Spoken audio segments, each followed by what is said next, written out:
Welcome to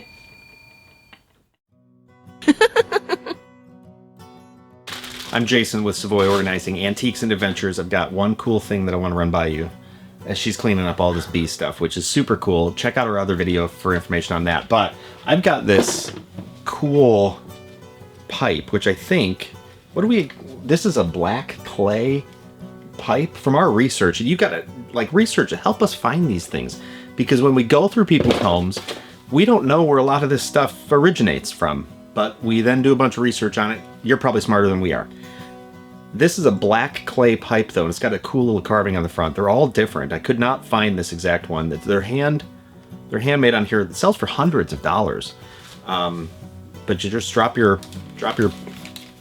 pipe tobacco in there, I guess, and smoke away. But super cool, handmade black clay pipe.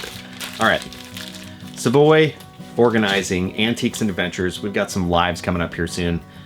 Check out our other video with the bee stuff. Help me out on this black clay pipe. Let me know what you think. Like and subscribe. Should I just leave this rolling so you can goof around? No, I'm good. Okay. I'm done. Can turn these things off.